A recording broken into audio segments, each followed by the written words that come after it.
All I have to say is big yikes. Wondering if reverse dieting is the secret method to being able to recover from dieting and disordered eating while minimizing weight gain? In this video, I'm going to go over what reverse dieting is, including the 5 pillars of reverse dieting. We'll talk about if it actually works and how it is different from going all in. And finally, at the end, I'll also provide you some details on how to repair your metabolism damage in a healthy and non-obsessive way without having to count a single calorie or macro. Stay tuned for the end for that, because I will also give you a free resource to help you actually go through that process that I'm going to recommend for reverse dieting. If you are new here, hello and welcome. I am Colleen, an intuitive eating non-diet dietitian, and my community is made up of many ex-dieters who were sick of the same old things not working, and they love to hear my thoughts on common diet and food trends. So discussing these topics is meant to help you make informed decisions, and they are in no means meant to shame or discredit anyone. I am simply sharing my take and my opinion and my recommendations. I will go ahead and pop up a disclaimer here, as well as with any trigger warnings, and you can also find this in the description. Just give this video a quick pause to take a peek. If you enjoy this video, be sure to give it a like and hit subscribe to the channel, and if you think it would be helpful to someone, a friend, family member, be sure to send it on over, because sharing is caring.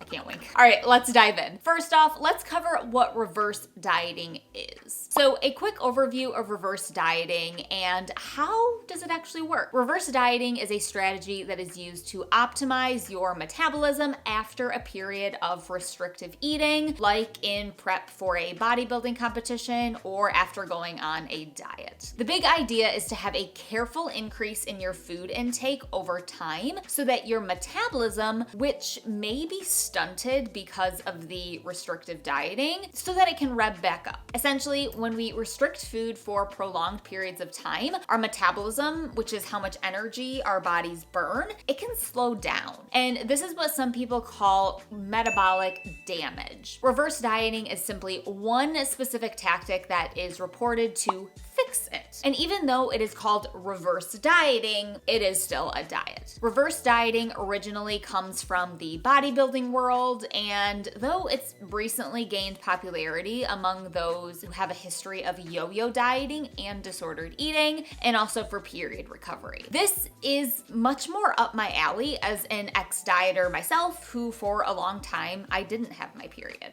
Now, for bodybuilders, how does reverse dieting fit into their goals? Let's chat about that next. All right, the reverse dieting cycle. What is the life of a bodybuilder like? Their eating and restrictions are all centered around their competition events. The goal, a very specific chiseled physique and a whole lot of spray tan. Typically, bodybuilders go through 3 phases: bulking during the off season. Bodybuilders grow or bulk muscle by eating a quote unquote balanced diet with the necessary protein and strength training needs to increase their muscle mass. Now, bulking is the process of bulking, building muscle. Lots of protein intake in combination with lots of strength training exercise. Sometimes people ask if reverse dieting is the same as bulking, but they're actually different strategies to manage your intake. They're not the same. Then, after bulking, typically comes cutting. Cutting is a period of typically extreme food restriction in order to have rapid fat loss, and also even extreme dehydration in order to maximize the look of muscles. Bodybuilders cut their calories while consuming enough protein to try to maintain their lean body mass,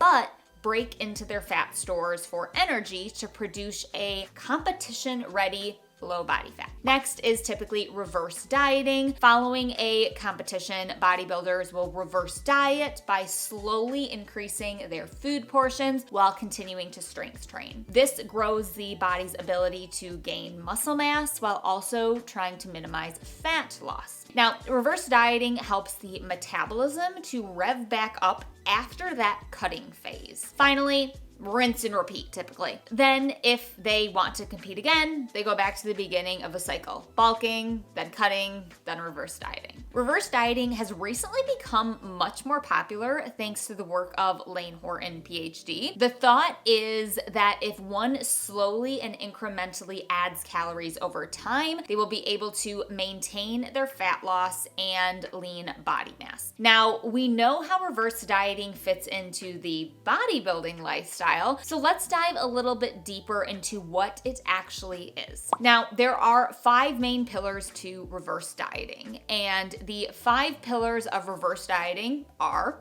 first up, we're going to track. Lots and lots of tracking. First, we're going to track food intake, and for reverse dieting, your food intake is very, very closely monitored and managed. Now, this can be accomplished via counting calories, macros, or portion sizes. Next up is determining quote-unquote maintenance. Now, adjustments in one's diet are made slowly over time in order to see how the body reacts. Do you lose, maintain, gain? The goal is to find everyone's unique sweet spot where they feel fueled and they can perform in the gym. Step 3 is going to be determining your macronutrient balance. Not only do you need to know your quote-unquote best total caloric intake, but you're also supposed to manage the ratio of proteins to carbs and fat. In reverse dieting, folks typically start with protein. Once the protein goal is set, reverse dieters can kind of manipulate their carbohydrate and fats to make up the rest of their caloric needs. Now, how this is done differs between people and plans. Step number 4 is to choose the rate of progression.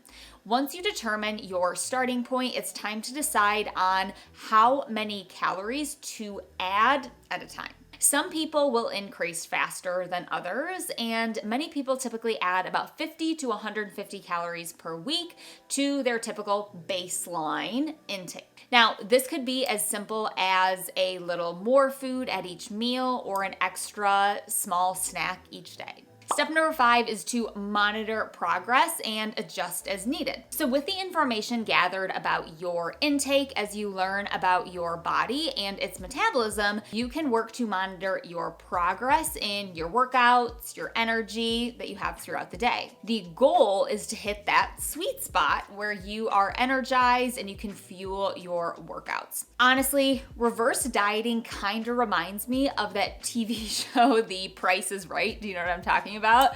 You want to get as close as you can to that sweet spot without going over. And now, for the $1 million question, does reverse dieting cause weight gain? Does reverse dieting really work? What people really want to know is if reverse dieting can actually cause muscle gain instead of gaining fat, and if it can also raise your metabolism while doing so. So does it work? A bit. Think of your metabolism like a fire. So reverse dieting works to stroke that fire, allowing it to burn brighter and bigger. Reverse dieting, quote unquote, works in terms of increasing metabolic rate and repairing metabolic functioning. However, it is not a magical cure-all, nor is it the only way. We'll get to other options in a second. And it's a very slow process. The calories that are being added are so few that it's going to take a long time for your metabolism to improve. So while yes, it quote unquote works, it's not necessarily the most efficient way to repair your metabolism. And there is currently really not much research done on reverse dieting at this time, let alone for general use in the population. But it is an application of what we know about human physiology and biology. Our metabolism acclimates to what we give it. And the thought is by going low and slow with increasing your intake, we can favor preserving lean muscle mass versus adding fat. But that low and slow might have some not so favorable trade-offs. Dun, dun, dun. So here are the downsides of reverse dieting. For those with a history of a poor relationship with food and or disordered eating, I would say that reverse dieting is not for you. Counting calories and tracking your intake can cause more harm than good on your journey to finding food freedom and becoming an intuitive eater. What's the big deal? Well, that potential harm here is that reverse dieting could keep you trapped in pseudo recovery from disordered eating and not truly allowing you to find the food freedom that you deserve. Even though your intentions are to let go of food rules and to promote a healthy metabolism, you are still going to be hyper-focused on tracking and numbers instead of building a trusting and honest relationship with your body, eating, and food. Gorgeous, you deserve a great relationship with food and your body. Reverse dieting can likely cause harm to your relationship with food and body. It acts as kind of like a crutch for disordered eating patterns. Here's what surprised me as I was recovering from my own disordered eating. Gaining fat is not necessarily a bad thing. Fat does not automatically mean unhealthy. I talk about this a lot here on my channel. The big idea here is that weight is an inaccurate measure of our health. So if you're saying, I need to reverse diet to minimize fat gain to be healthy, you might want to think about that again. Fact, after restricting food, our bodies are going to want to put on more fat. It is a normal phenomena that happens and is explained by the set point weight theory, which I talk a lot about here on this channel. Be sure to subscribe for more on that. Not every single person is going to develop an unhealthy relationship with food and body due to tracking their food. I get that. If that didn't happen to you, I'm so glad for you. But just know that you're likely in the minority here. Many people, myself included, don't really get so lucky. Now, that doesn't mean that the principles around reverse dieting are necessarily wrong. We know that our bodies need more energy in order to repair that metabolic damage or adaptation and to work towards finding food freedom. That's great info, but it can be applied in other ways without it being so tightly controlled, without counting calories, macros, and focusing on physique. So what do I recommend instead? Let's explore the alternatives to reverse dieting that may be a better fit for diet recovery and disordered eating recovery. Let's talk about going all in. Is going all in better than reverse dieting? Some people consider going all in a better way to repair your metabolic rate, not to mention your relationship with food and eating. Here's an overview of what the all-in diet is and my review as an intuitive eating registered dietitian. So what does going all in mean? Another popular alternative to reverse dieting is going all in. Now, essentially, this is a more drastic and faster increase in calories with no restrictions or no expectations to eat quote unquote clean. Now, this method is said to work faster with repairing metabolic damage as opposed to reverse dieting, since you are increasing your calories much faster. Now, there are 3 important pieces of the all-in approach. Number 1, eating a minimum of 2,500 calories per day. Number 2, taking off time from exercise. And 3, reducing stress. Now, this approach is less focused on maintaining lean body mass, and it's used more in the general population to fix metabolism, to fix hypothalamic amenorrhea, a missing period, and chronic dieting. It is not physique focused as reverse dieting typically is. Now, the all-in method was not born in the gym. The all-in approach was actually developed as a treatment plan for hypothalamic amenorrhea, aka losing your period because you're in a state of consuming too few calories, either by exercising too much, eating too little, or to both, and being stressed. The all-in method was created by Dr. Nicola Rinaldi, the author of No Period Now What. It was made super popular by YouTuber Stephanie Buttermore, who went all in to fix her extreme hunger and to improve her relationship with food. Love following her. So now here are my thoughts on the all-in approach. I think that the all-in approach can give great guidance, especially for those who are looking to regain their periods. However, when people apply it as a way to become an intuitive eater, I do have a few words of caution. So many people who apply this approach as a way to become an intuitive eater, to get rid of their food rules, they can sometimes turn it into another form of a diet rather than use it for its intended purposes, learning to fuel your body adequately and repair your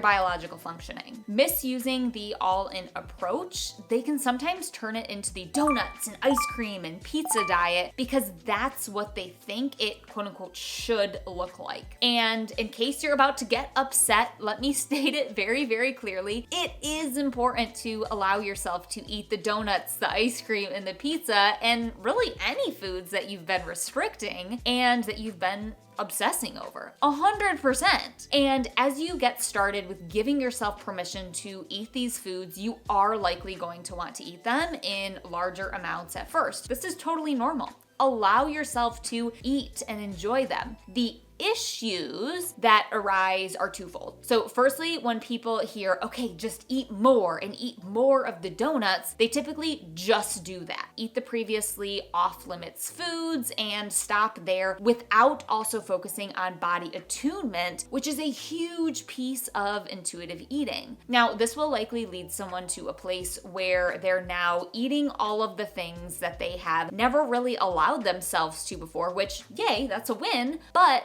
sometimes they can also kind of feel like poop because they didn't actually learn how to listen to their body. They just did what they thought they should based on what they've seen on social media. I mean, those Instagram squares, they always have pictures of donuts, pizza, right? Shouldn't you be eating that stuff? I get where that mindset comes from. Secondly, going all in advocates for breaking your food rules pretty much all at once. And this is something that I actually strongly do not recommend. Yes, it sounds fun and exciting, but this is typically too overwhelming for most people. Breaking food rules honestly isn't even the first thing that I recommend my clients start with. It's actually the 4th out of 5. Why? Because you need to become attuned to your body first to make breaking your food rules easier and to reduce the likelihood of it just becoming an uncomfortable, both physically and mentally, binge fest. Reverse dieting or going all in might be like training wheels to help you let go of dieting. You might want to consider them as a tool. I just really don't recommend reverse dieting specifically for anyone who has struggled in their relationship with food, nor with the intention of sticking to it long term. Otherwise, it just becomes another diet, restriction, tracking, and shame about eating choices. Pseudo food freedom is what it can be. So what do I recommend instead? Intuitive eating through and through 100%. The no food rules approach is a better solution. It's not a diet, and it really is a great solution to recovery, but it's not a simple solution. Intuitive eating is about building trust with your body and your hunger and eating in a way that fuels your mind and body and is enjoyable. In an oversimplified nutshell, it's about learning to find quote unquote balance and quote unquote moderation by tuning into your body. It sounds so dang simple, doesn't it? Just eat when you're hungry, stop when you're full, eat in a way that feels good and is satisfying,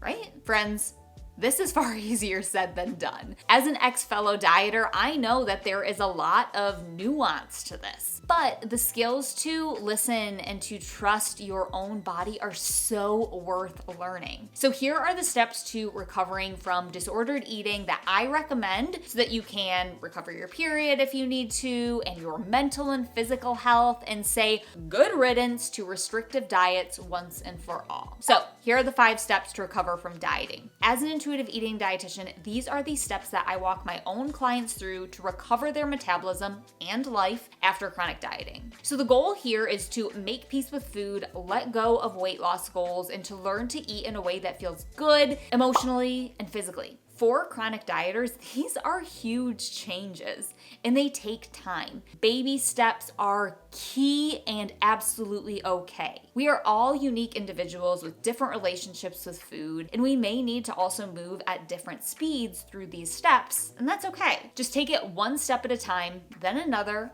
and watch it start to snowball. Your steps will start to get faster and more effortless. Now, don't worry about taking notes as I go through this. Like I said, I have a free download for you that explains everything that I'm going to talk about with these 5 steps. That's going to be linked waiting for you in the description. It's literally called the 5 unskippable steps to no food rules. Be sure to take a second, pause this video right now so that you can grab it. You won't regret it. All right, so I'm gonna put steps 1 and 2 together. This is really the pre-work before you even get into doing anything with food. I really recommend beginning to understand more about the negative impacts of dieting and diet culture, understanding the science behind how our weight and our bodies work, as well as working on improving body image. Most people skip over these 2 steps here because it's the hard stuff and they want to get right to the fun stuff, like buying Ben & Jerry's in every single flavor to exist. But this stuff, this is really the foundation of everything. In the body image step, it's so important to address exercise when working to quote unquote reverse diet or go all in or whatever you're wanting to call it. Exercise is super important to overall health and wellness. Yes, of course, but your relationship with movement and exercise is just as important. Hot tip, if you are exercising to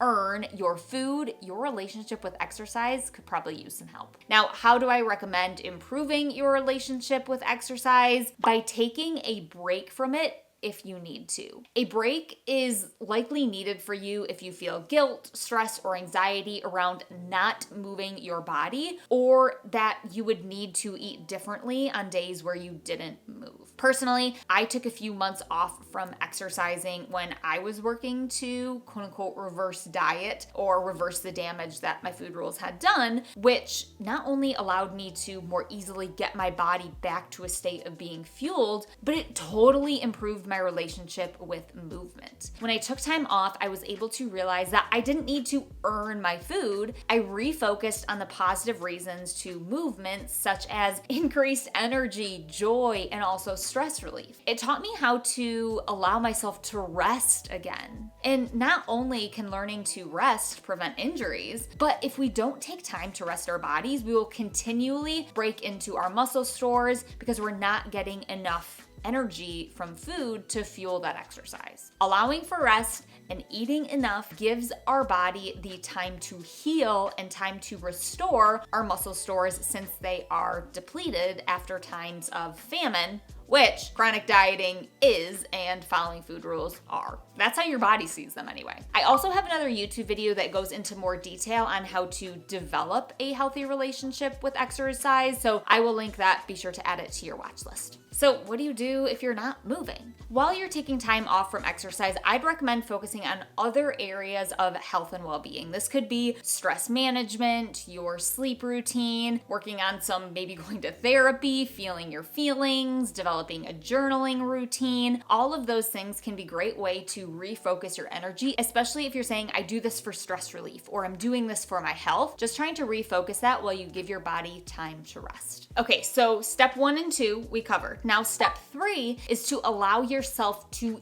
eat. It is important to give your body consistent, adequate energy in order to let your body trust that fuel is consistently available when it's needed. Now, this builds trust after periods of dieting. The ultimate goal is to, yes, follow your hunger and fullness cues, as these can naturally guide your food intake. However, spoiler, you might not have super strong hunger cues at first, which is totally normal. I take my clients through something called biological reconditioning to work to get them back. Now, I don't recommend focusing on the calories here, really anytime. For anyone with a history of disordered eating, I don't believe that adding a disordered eating tactic like counting calories will be at all helpful. Even if you use it to make sure you quote unquote eat enough, it is likely just a dieting crutch under a wanna be helpful but totally not necessary disguise. Additionally, many times people will see the calorie goal in, say, MyFitnessPal and see it as a limit and try not to go over it. Now, this can actually hurt your menstrual cycle and your metabolism repair. To sum it up, after we do that step 1 and 2, the first thing to do with your food is to start allowing yourself to eat. Eating enough and eating frequently, but not putting too much pressure on breaking all of your food rules at the same time. Now we get to step 4, which is breaking your food rules. Told you, step 4 out of 5. Now, once we've gotten comfortable with allowing ourselves to eat and eating to satiety, and you're beginning to get those hunger and fullness cues, you're starting to understand them and listen to them, and you're gaining confidence with the process, we can build on that and then start focusing on breaking our food rules and making peace with food. Now, it takes reflecting and learning, and this is hard if you are trying to break 867,000 food rules at once, right? Note, when you get to this place, it might differ from your neighbor. Susie might feel super great allowing herself to eat, while Tina is terrified. Susie might move on to step 4 sooner than Tina, and that's okay. I teach a very, very specific way to break food rules, and this includes strategically working through your food rules in a specific order one by one. It's not the most sexy of an approach as going to the grocery store and stocking your pantry with all of the foods that you never allowed yourself, but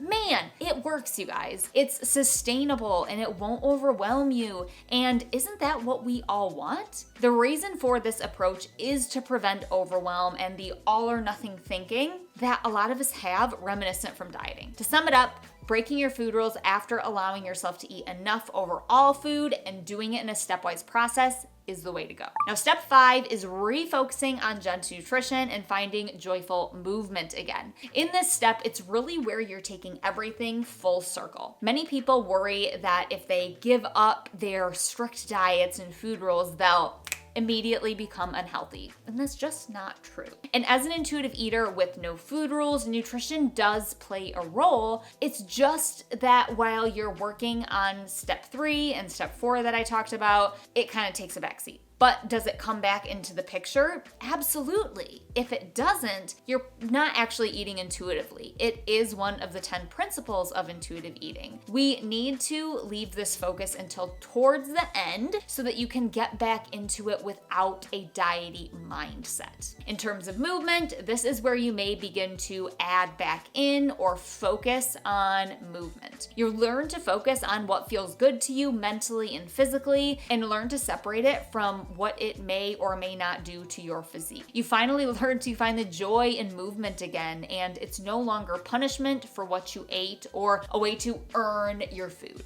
So a final note on reverse dieting here. The calculated process of reverse dieting definitely isn't for everyone. I don't really recommend it, especially if you've struggled with a not so fabulous relationship with food and body, like struggling with disordered eating. It isn't a magical cure-all for our metabolism or the damage created by our food rules and dieting. And besides, as an intuitive eating dietitian, I am always going to recommend that you learn to listen to your own body instead of an app when it comes to deciding what and when to eat. Our bodies are so resilient and we are able to overcome a lot. But as an ex-dieter, I also know that trying to break free from diet rules and restrictions can be really dang tough. So be sure to take a second, like I said, snag that free download. It goes over the 5 steps that I mentioned in way more detail so that you can actually go about quote unquote reverse dieting in a way that will truly improve both your mental and physical health and give you the freedom that you're looking for. And if you liked this video, be sure to give it a